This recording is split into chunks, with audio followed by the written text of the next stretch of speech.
Hi friends, இந்த வீடியோவில் நம்ம ஒரு நார்மல் ப்ளவுஸ் வந்து ஃபினிஷிங்காக என்னென்ன டிப்ஸு யூஸ் பண்ணி நம்ம நீட்டாக தைக்கிறோம் அப்படிங்கிறத தான் நம்ம பார்க்க போகிறோம். இப்போ நெக் பீஸை பொறுத்த வரைக்கும் நீங்கள் ஈவனாக லைன் போட்டு கட் பண்ணிக்கோங்க. ஏன்னா அப்போ தான் உள்பக்கம் உங்களுக்கு கரெக்டான ஒரு அந்த ஷேப் வந்து கரெக்டாக கிடைக்கும். இந்த கார்னர் வந்து இப்படி எல்லாமே இப்படி ஷார்ப்பாக இல்லையே அப்படின்னு பார்க்க தேவையில்லை. நம்ம ஜாயின் பண்ணும்போது மட்டும் கிராஸாக வச்சு ஜாயின் பண்ணால் போதும். எந்த ஒரு பீஸ் ஜாயின் பண்ணும்போதும் இப்படி கிராஸ் வச்சு இந்த பாயிண்ட்டும் எங்கே உங்களுக்கு ஜாயிண்ட் ஆகுதோ அங்கே வந்து பேக் ஸ்டிச் போட்டு ஜாயின் பண்ணுங்க. இப்படியே வச்சு நீங்கள் வரிசையாக பண்ணிட்டீங்க அப்படின்னா உங்களுக்கு கரெக்டாக வரும். அதனால் ரைட் சைடு அந்த உள்டாவாக மாறிடக்கூடாது. அதனால் இப்படி வச்சு இப்படி மேலே வைக்கிற பீஸை நீங்கள் மறுபடியும் இப்படி திருப்பி இதில் வச்சு அப்படியே நீங்கள் ஜாயின் பண்ணிக்கலாம். அதே மாதிரி ஓப்பன் பீஸும் ஊக்பட்டியும் நம்ம ரொம்ப அகலமாக தேவையில்லை. ஒரு 1 இன்ச்சு அல்லது ஒரு 1.25 இன்ச்சுக்குள்ளே நமக்கு அந்த பீஸ் ரெடியாக கிடைச்சா போதும். அப்போ அதுக்கு எந்த அகலம் வேணுமோ நீங்கள் எவ்வளோ உள்ளே ஃபோல்டு பண்ணுறீங்களோ அந்த மாதிரி நீங்கள் பண்ணிக்கோங்க. ரொம்ப பெருசாக இருந்தாலும் நீட்டாக இருக்காது. இப்போ இதில் தைக்கிறதுக்கு ஒரு 1/4 இன்ச்சு போச்சு அப்படின்னா உங்களுக்கு வந்து ஒரு 2.5 இன்ச்சு அளவுக்கு நீங்கள் இந்த பீஸ் வந்து நீங்கள் எடுத்துக்கோங்க. அதுக்கு மேலே இருக்கிறத நீங்கள் கட் பண்ணிக்கலாம். நீங்கள் உள்ளே சேர்த்து ஃபோல்டு பண்ணுறதுனாலும் பண்ணிக்கலாம். அதுக்கப்புறம் யோக்குக்கு வந்து எப்போவுமே நார்மல் ப்ளவுஸ் தைக்கும்போது கீழ்ப்பக்கமும் சேம் பீஸ் வச்சிங்க அப்படின்னா தான் நீட்டாக இருக்கும். உங்களுக்கு திக்காக வேணும் அப்படின்னா சேம் கலர் கிடச்சிச்சு அப்படின்னா உள்ளே கொடுத்துக்கோங்க. எப்போவுமே மேலே வந்து இது இந்த மாதிரி டிசைன் பீஸ் இதெல்லாம் தெரியாத மாதிரி பார்த்துக்கோங்க. அந்த டிசைன் மேலே தெரியாத அளவுக்கு வச்சுக்கோங்க. உள்ள திக்னஸுக்காக 2 பீஸ் கொடுத்துக்கோங்க. அதே மாதிரி அந்த நமக்கு மெயின் கிளாத் தான் வந்து உள்பக்கம் தெரியணும். இந்த மாதிரி டிசைன் வந்து தெரியக்கூடாது. அதுக்காக நம்ம ஒவ்வொரு கிளாத் உங்களுக்கு எவ்வளோ திக்னஸ் வேணுமோ அதுக்கு தகுந்த மாதிரி நீங்கள் கிளாத் எடுத்துக்கோங்க. இதை வந்து நம்ம உள்பக்கமாக வச்சு தைச்சிக்கலாம். உங்களுக்கு மெயின் பீஸ் எது அப்படிங்கிறத நீங்கள் மார்க் பண்ணிக்கோங்க. இதுதான் நமக்கு மெயின் பீஸு. இது எல்லாமே நமக்கு உள்பக்கம் போகிறது. அதுக்கப்புறம் நம்ம எப்பவும் போல் வெட்டி இருக்கிற ஸ்லீவு, ஃப்ரண்ட்டு, பேக்கு இதெல்லாம் எப்படி நம்ம ஸ்டிச் பண்ணுறது அப்படிங்கிறத நம்ம பார்க்கலாம். இப்போ இந்த வீடியோவில் நம்ம இந்த ப்ளவுஸை வந்து எப்படி ஸ்டிச் பண்ணுறோம் அப்படிங்கிறத தான் நம்ம பார்க்க போகிறோம். அதுக்கு முன்னாடி நம்ம சேனலை சப்ஸ்கிரைப் பண்ணாதவங்க பண்ணிக்கோங்க. அதே மாதிரி பேட்டர்ன் ஷீட் வந்து எல்லாம் கேட்டுட்ருக்கீங்க. அந்த பேட்டர்ன் ஷீட்டுக்கான டீட்டெயில்ஸை டிஸ்கிரிப்ஷனில் இருக்க நம்பருக்கு மெசேஜ் பண்ணி டீட்டெயில் தெரிஞ்சுக்கோங்க. அதுலேயே உங்களுக்கு என்னென்ன மெஷர்மெண்ட்ஸ் தேவை அப்படிங்கிறதையும் டிஸ்கிரிப்ஷனில் இருக்க நம்பருக்கு மெசேஜ் பண்ணிங்கன்னா தெரிஞ்சுக்கலாம். அதே மாதிரி உங்களுக்கு ஒருவேளை உங்களுக்கு வந்து அந்த மெஷர்மெண்ட் எல்லாம் எப்படி எடுக்கணும்னு தெரியல அப்படின்னா நான் அந்த இதில் வந்து எப்படி என்னென்ன மெஷர்மெண்ட்ஸை எப்படி எடுக்கணும் அப்படிங்கிறதையும் நான் உங்களுக்கு நெக்ஸ்ட் வீடியோவில் நான் உங்களுக்கு சொல்லி கொடுக்குறேன். இப்போ இந்த ப்ளவுஸ் எப்படி ஸ்டிச் பண்ணுறது அப்படிங்கிறத நம்ம இந்த வீடியோவில் பார்க்கலாம்.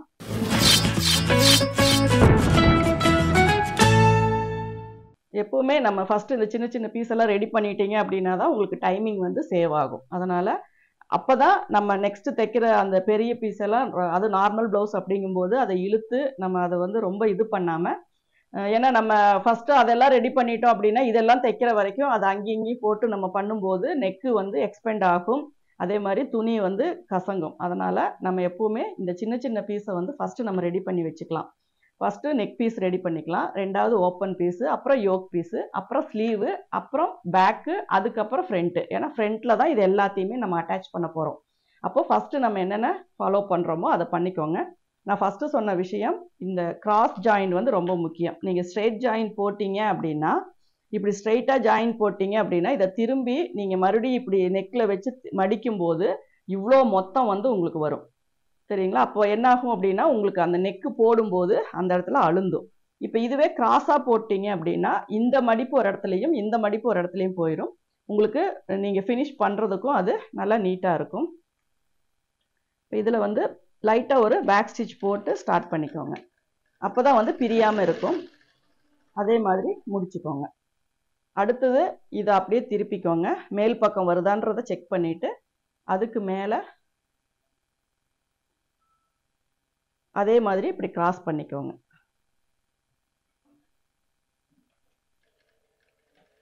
சின்னதாக ஒரு பேக் ஸ்டிச் போட்டுட்டு அதுக்கப்புறம் இது அப்போ தான் உங்களுக்கு இந்த சைடு வந்து பிரியாமல் இருக்கும். இப்போ இதை வந்து நம்ம கட் பண்ணிவிட்டு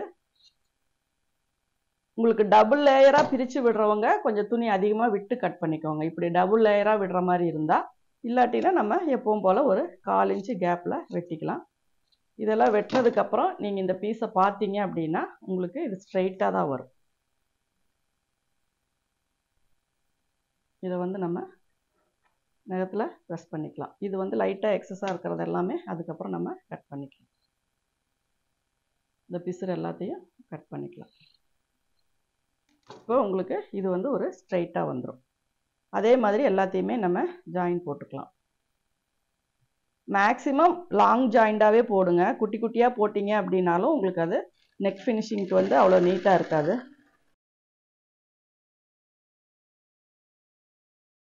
இதுலேயும் பார்த்தீங்கன்னா ஸ்ட்ரைட்டாக வந்துடும். இப்போ இதை நீங்கள் இப்படி ஃபோல்டு பண்ணும்போது இந்த இடம் தனியாகவும் இந்த இடம் தனியாகவும் வரும். அப்போது உங்களுக்கு இந்த இடம் அந்த திக்னஸ் வந்து குறையும். அதே மாதிரி நெக்கு அளந்து பார்த்துட்டு கூட நீங்கள் அப்ராக்சிமேட்டாக கட் பண்ணி அந்த நம்ம கட்டிங் போடும்போதே நீங்கள் அளந்து பார்த்துக்கலாம். ஃப்ரண்ட் நெக்கு எவ்வளோ வருது, பேக் நெக் எவ்வளோ வருது, அப்போ அதுக்கு டபுள் பீஸாக டபுள் லென்த்துக்கு எவ்வளோ கிளாத் எடுக்கணும் அப்படிங்கிறத எடுத்துட்டு அதுக்கு தகுந்த மாதிரி நீங்கள் நெக் பீஸ் கட் பண்ணால் போதும். ரொம்ப அதிகமாகவும் கட் பண்ணிடக்கூடாது, ரொம்ப கம்மியாக கட் பண்ணி வச்சுட்டு கடைசி நேரத்தில் அதில் ஜாயின் போடவும் கூடாது. அது எல்லாமே நமக்கு வந்து வேலையை வந்து டைமிங்கும் வந்து அதிகமாக்கும். அதனால் முடிஞ்ச வரைக்கும் உங்களுக்கு நெக்கு எவ்வளோ இருக்குது அப்படிங்கிறதுக்கு அந்த டேப் வச்சு மெஷர் பண்ணிவிட்டு அதுக்கு தகுந்த மாதிரி நீங்கள் நெக் பீஸை வந்து கட் பண்ணி எடுத்துக்கோங்க. ஏன்னா நெக் பீஸுங்கிறது ஃபைனல் ஃபினிஷிங். அப்போ வந்து உங்களுக்கு அது நீட்டாக இருந்தால் தான் உங்களுக்கு வந்து கரெக்டாக இருக்கும். இப்படி வந்து ஸ்ட்ரைட் எல்லாமே இப்படி ஸ்ட்ரைட்டாக போட்டுக்கோங்க. உள்பக்கம் எக்ஸஸாக வரதை நம்ம கட் பண்ணிடுவோம். எவ்வளோ அகலம் வேணுமோ அது உங்கள் விருப்பப்படி நீங்கள் ஃபோல்டு பண்ணிக்கலாம். இப்போ நெக் பீஸ் முடிச்சாச்சு. அடுத்தது நம்ம யோக் பீஸ் எடுக்கிறோம். யோக் பீஸில் ஒரு ஒன் சைடு வந்து ஒரு 1/2 இன்ச் நீங்கள் ஃபோல்டு பண்ணிக்கோங்க. இது மடித்து மட்டும் வைக்கிறவங்களும் வச்சுக்கிறாங்க, நம்ம தையல் போடுறவங்களும் போட்டு வச்சுக்கலாம்.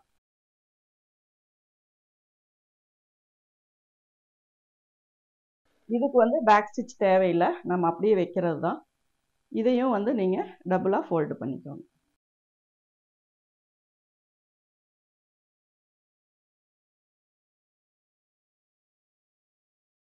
ஓப்பன் பீஸுமே பல மெத்தடில் வைக்கிறாங்க. நம்ம எந்த மெத்தடில் வைக்கிறோமோ அதுக்கு தகுந்த மாதிரி நீங்கள் ரெடி பண்ணிக்கோங்க. அடுத்தது இதில் இருக்கிறத 2 பீஸ் இருக்குது, ரெண்டும் தனித்தனியாக ஒவ்வொரு இதுக்கு எடுத்துக்கலாம்.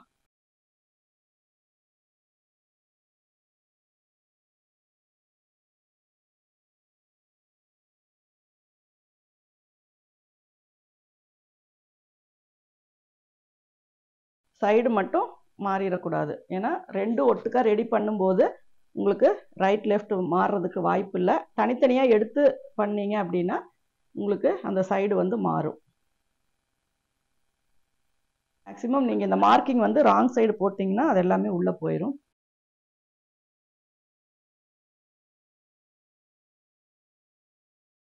கரெக்டாக ஈவனாக வச்சுக்கோங்க. இதில் வந்து உங்களுக்கு நான் வந்து எனக்கு ஸ்ட்ரைட்டாக தையல் போட முடியல அப்படின்னா நீங்கள் இந்த நாச்சிலிருந்து இந்த நாச்சு வரைக்கும் ஒரு லைன் போட்டுக்கோங்க. இது எல்லாமே ஃபினிஷிங்க்கான சின்ன சின்ன டிப்ஸு தான். ஏன்னா இது காசாக போச்சுனாலும் முன்னாடி யோக் பார்க்குறக்கு நீட்டாக இருக்காது. இதுக்கு ஒரு லைன் போட்டுக்கோங்க. இப்போ இந்த லைன்லேயே நம்ம ஸ்டிச் போடலாம். இதுக்கு வந்து நீங்கள் லைட்டாக ஒரு சின்னதாக ஒரு பேக் ஸ்டிச் போட்டுக்கோங்க.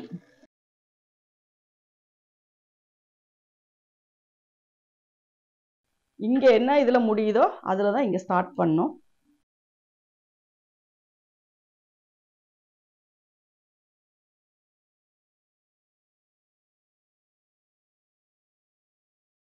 இப்போ உங்களுக்கு இங்கே திக்னஸ் வேணும் அப்படின்னா இவ்வளோ துணியை இப்படியே வச்சுக்கலாம் வெட்டாமல். சப்போஸ் வேண்டாம் அப்படின்னா ஒரு 1/2 இன்ச்சு விட்டு நீங்கள் அதை வெட்டிடுங்க. இது காட்டன் அப்படிங்கிறனால நான் நகத்தில் மட்டும் நல்லா ப்ரெஸ் பண்ணிவிட்டு அப்படியே மடித்து நான் தையல் போடுறேன். இப்போ பார்த்தீங்கன்னா உங்களுக்கு இது வந்து பேக்கு, அதை பார்த்துக்கோங்க. ஏன்னா நீங்கள் திருப்பி வைக்கும்போது சைடு மாறிடக்கூடாது. இப்போ இந்த இடத்துல நம்ம தையல் போடலாம். 1/2 இன்ச்சுக்கு கம்மியாக போட்டிங்கன்னா போதும்.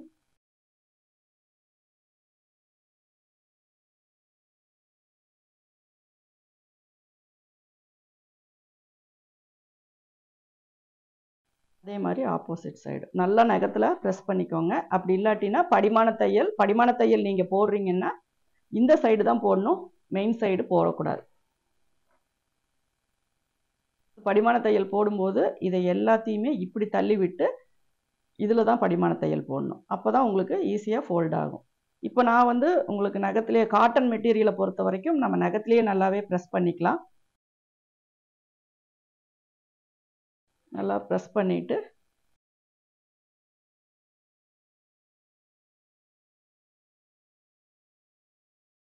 அதே மாதிரி இதுலேயும் தையல் போட்டு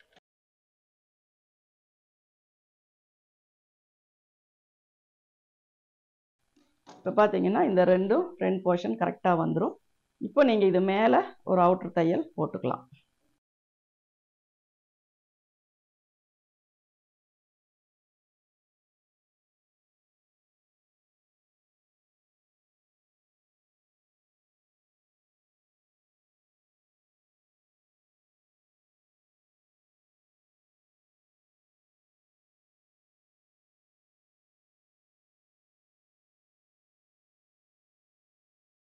இப்போ இதில் எக்ஸஸாக இருக்கிறத நம்ம வெட்டிடலாம்.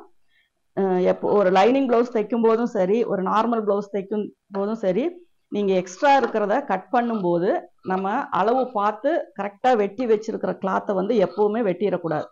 இந்த மிஸ்டேக் வந்து மேக்ஸிமம் இந்த லைனிங் ப்ளவுஸ் தைக்கும்போது நம்ம மெயின் கிளாத்தையும் லைனிங் கிளாத்தையும் அட்டாச் பண்ணினதுக்கப்புறம் எக்ஸஸாக இருக்கிறத வெட்டும்போது நிறைய பேர் பண்ணுற மிஸ்டேக் என்ன அப்படின்னா லைனிங்கோடு சேர்த்து மேலே இருக்க கிளாத்தையும் வெட்டிடுறாங்க. அப்படி வெட்டும் போதும் உங்களுக்கு வலதுபுறம் இடதுபுறம் ரெண்டு சைடும் ஒரு சின்னதாக ஒரு 1/4 இன்ச்சுக்கு ஏதாவது நீங்கள் மிஸ்டேக் பண்ணிங்கன்னா கூட அது பெரிய அளவில் ரைட் லெஃப்ட்டுக்கு ஒரு சைடு கரெக்டாக இருக்க மாதிரி இருக்கும், ஒரு சைடு பார்த்தீங்கன்னா ஏதோ இழுத்துட்டு இருக்கிற மாதிரி பிடிச்சிட்டு இருக்கிற மாதிரி எல்லாம் இருக்கும். அதனால் எப்போவுமே நீங்கள் கட் பண்ணும்போது கொஞ்சம் டைம் எடுத்து அதுக்கான அந்த மேலே இருக்க கிளாத்தை மட்டும்தான் நம்ம வந்து வெட்டணும்.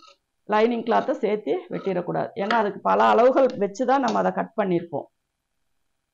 இப்போ இது பார்த்தீங்கன்னா ரைட் லெஃப்ட்டு ஈவனாக கரெக்டாக வந்துருச்சு. இதை நீங்கள் இப்படி வைக்கும்போதும் இந்த ஹைட்டு கரெக்டாக வரணும். அப்படி சப்போஸ் நீங்கள் ரொம்ப எதுவும் மிஸ்டேக் பண்ணல, அந்த லைனிங் மட்டும் இதாகுதுன்னா அதை மட்டும் நீங்கள் அட்ஜஸ்ட் பண்ணால் போதும். இதை கரெக்ட் பண்ணாமல் நீங்கள் அதில் அட்டாச் பண்ணிங்கன்னா என்னாகும் அப்படின்னா உங்களுக்கு ஒரு பட்டி உயரமாகவும் ஒரு பட்டி சின்னதாகவும் வரும். அதனால தான் இதை வந்து நீங்கள் செக் பண்ணுங்கிறது. பார்த்தீங்கன்னா இந்த மேலே இருக்க இந்த கிளாத் எல்லாம் நம்ம வெட்டிடணும். நான் உள்ளே இருக்க இது மட்டும்தான் வெட்டியிருக்கேன், மேலே இருக்க எந்த கிளாத்துமே நான் வெட்டலை. இப்போ ரைட் லெஃப்ட் ரெண்டுமே உங்களுக்கு ஈவனாக இருக்கும்.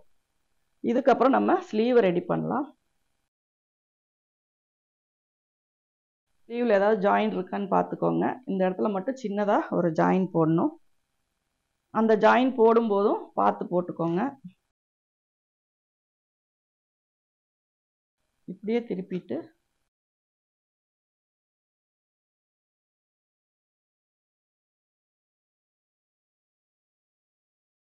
கரெக்டாக வச்சு ஜாயின் போட்டுக்கோங்க.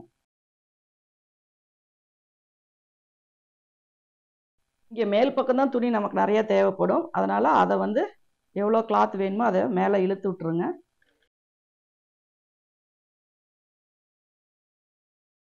இதுலேயும் நீங்கள் டவுட்டாக இருந்தால் ஒரு பின் பண்ணி கூட வச்சுக்கோங்க.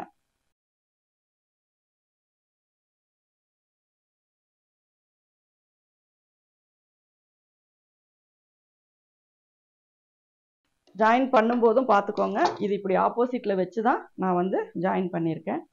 இதுக்கப்புறம் இதில் ஒரு படிமான தையல் போட்டுக்கலாம்.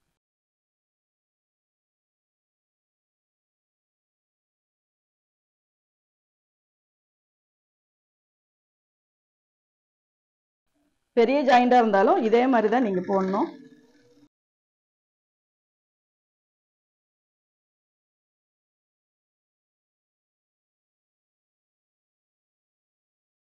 இப்போ இந்த நாட்ச் இங்கே இருக்குது, இந்த நாட்ச் இங்கே மேட்ச் பண்ணிக்கோங்க. இங்கே நாட்ச் போட்டிருந்தீங்கன்னா அதையும் கரெக்ட் பண்ணிக்கோங்க. அதுக்கப்புறம் எக்ஸஸாக இருக்கிறத நம்ம வெட்டிடலாம்.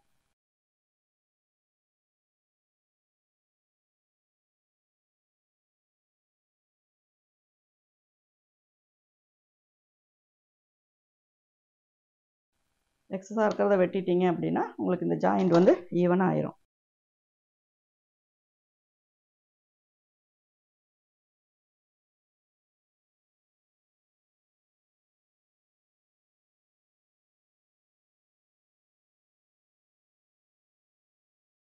இதுக்கப்புறம் கீழே ஃபஸ்ட்டு வந்து நீங்கள் எப்படி ஹெம் பண்ணுறீங்களா ஸ்டிச் போடுறீங்களாங்கிறத பொறுத்து நீங்கள் ஃபோல்டு பண்ணிக்கலாம். ஸ்டிச் வேணும்னா அப்படியே டபுளாக வச்சு ஒரு தையல் போட்டுக்கலாம். நீங்கள் ஹெம் பண்ணுறீங்க அப்படின்னா கீழே வந்து ஃபஸ்ட்டு ஒரு 1/4 இன்ச்சுக்கு ஒரு ஃபோல்டு பண்ணிக்கோங்க.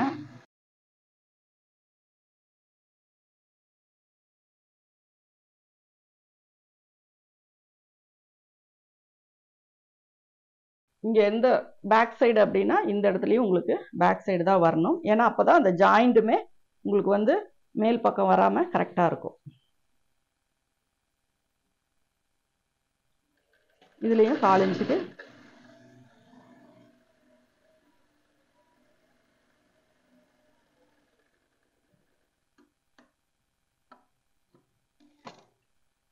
இப்போ வந்து லாங் ஸ்டிச் வச்சுக்கோங்க. இதுவும் கரெக்டாக அந்த நாச்சு எங்கே போட்டிருக்கீங்களோ அந்த இடத்துல ஃபோல்டு பண்ணி நகத்தில் இப்படி ப்ரெஸ் பண்ணிக்கோங்க. அப்போ தான் 2 சைடும் ஒரே மாதிரி உங்களுக்கு ஹைட் வந்து இந்த வித்தியாசம் வரக்கூடாது, 2 ஈவனாக வரணும்.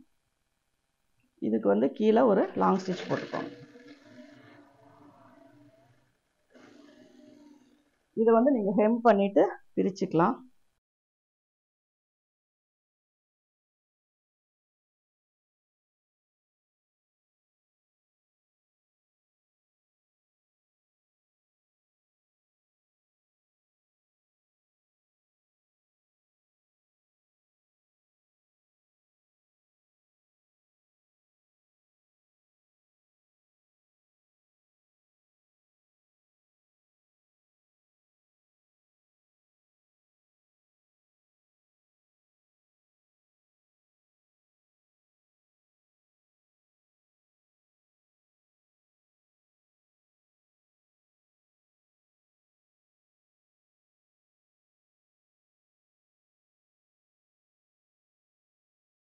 இதை நல்லா கரெக்டாக மடிச்சுக்கோங்க. 2 ஸ்லீவுமே உங்களுக்கு ஒரே அளவாக தான் வரணும். இங்கே இருக்க பிசுரை கட் பண்ணிடுங்க. அதே மாதிரி இதை நீங்கள் மெஷர் பண்ணிக்கோங்க ஒரு தடவை. ஏன்னா தைச்சதுக்கப்புறம் கொஞ்சம் எக்ஸ்பெண்ட் ஆயிருக்கா ஸ்லீவ் அப்படிங்கிறத செக் பண்ணிக்கோங்க. உங்களுடைய ஆர்ம் ஹோல்னுடைய ரவுண்ட் எவ்வளோன்னு தெரியும். இங்கே தான் நான் வந்து நீடில் மார்க் போட்டிருக்கேன்.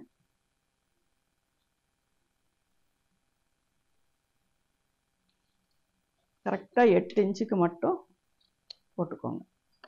ஏன்னா அதிகமாக போயிடுச்சு அப்படின்னா உங்களுக்கு சைடு ஜாயின் பண்ணும்போது ஈவனாக வராது. அதனால் இது மெயினாக நீங்கள் செக் பண்ணிக்கோங்க. நார்மல் ப்ளவுஸை பொறுத்த வரைக்குமே நம்ம சின்ன சின்ன விஷயங்களை வந்து செக் பண்ணி ஸ்டிச் பண்ணால் மட்டும்தான். ஏன்னா எக்ஸ்பெண்ட் ஆயிடுச்சு அப்படின்னாவே நம்ம தைச்சு ஃபைனலாக ஃபினிஷ் பண்ணும்போது உங்களுக்கு அந்த இடத்துல ஒன்றா எக்ஸஸாக வரும், இல்லைன்னா கம்மியாக வரும், அந்த மாதிரி ப்ராப்ளம்லாம் வரும். அதனால் நான் ஏற்கனவே செக் பண்ணி 8 இன்ச்சு எங்கே வருதோ அந்த இடத்துல ஒரு நீடில் மார்க் போட்டிருக்கேன். இப்போ மறுபடியும் நான் அதில் செக் பண்ணிக்கிறேன். கரெக்டாக 8 இன்ச்சு வரணும். அப்போ தான் வந்து உங்களுக்கு ஆர்ம் ஹோல் ஜாயிண்ட்டும் இந்த இதுவும் கரெக்டாக வரும். அதுக்கப்புறம் நம்ம பண்ண வேண்டியது கையினுடைய சுற்றளவு. கையினுடைய சுற்றளவு வந்து என்ன சுற்றளவு உங்களுக்கோ அந்த அளவை நீங்கள் மார்க் பண்ணிக்கோங்க. 11, 12 லூஸ் வேணும்னா ஒரு 1/2 இன்ச்சு சேர்த்திக்கோங்க. அப்படி இல்லை அப்படின்னா உங்களுக்கு, ஏன்னா நார்மல் ப்ளவுஸ் அப்படிங்கும்போது நீங்கள் கொஞ்சம் சேர்த்தி பிடிச்சாதான் கரெக்டாக வரும்.